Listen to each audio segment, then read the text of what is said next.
தென்னிந்திய திரைப்பட நடிகர் சங்க தேர்தலுக்கு உயர்நீதிமன்றம் விதித்துள்ள இடைக்கால தடையை வரவேற்பதாக மனுதாரர்களில் ஒருவரான நடிகர் விஷால் தெரிவித்துள்ளார்.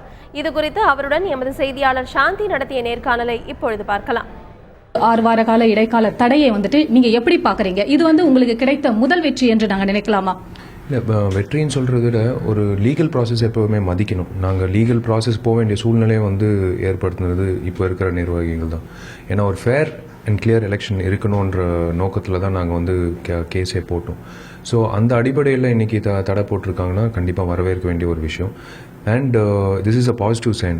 எப்போ எலெக்ஷன் நடந்தாலும் அது அடுத்த மாதமோ இல்லை அதுக்கு அடுத்த மாதமோ எப்போ நடந்தாலும் கண்டிப்பாக ஒரு நேர்மையான முறையில் அந்த எலெக்ஷன் நடக்கும்ன்ற நம்பிக்கை இன்றைக்கி எங்களுக்கு வந்திருக்கு. ஸோ டெஃபினட்டாக மேற்கொண்டு என்னென்ன பண்ண வேண்டியது இருக்குன்றது பேஸ்ட் அந்த கோர்ட் தீர்ப்பு அடுத்தடுத்து அந்த விஷயங்கள் வச்சு தான் நாங்கள் செயல்பட போகிறோம்.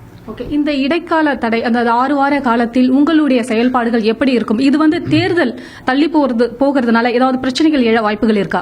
பிரச்சனைகள் ஒன்றும் இல்லை. நாங்கள் அதான் சொல்கிறேன், இப்போ தேர்தல் எப்போ அறிவிக்கிறாங்களோ அதிகாரப்பூர்வமோ அதுக்கு முன்னாடியே நாளையிலேருந்து நாங்கள் செயல்பட போக வேண்டிய ஒரே விஷயம் நாங்கள் உறுதி கொடுத்த ஒரு விஷயத்தை நோக்கி, அதாவது மதுரை நாடக நடிகர் சங்கத்தில் நாங்கள் எல்லாரும் சேர்ந்து ஒரு உறுதி ஒரு விஷயம் நாங்கள் எல்லாருக்கும் சொல்லியிருக்கோம். அதாவது கட்டடம் கட்டப்படணும். ஏன்னா எல்லாரும் ஒரு விண்ணப்பம் வச்சுருந்தாங்க, எங்களுக்கு ஒரு கட்டடம் இருந்தால் நல்லாயிருக்கும், இப்போ இருக்கிற இடம் ரொம்ப நெரிசலாக இருக்குன்னு.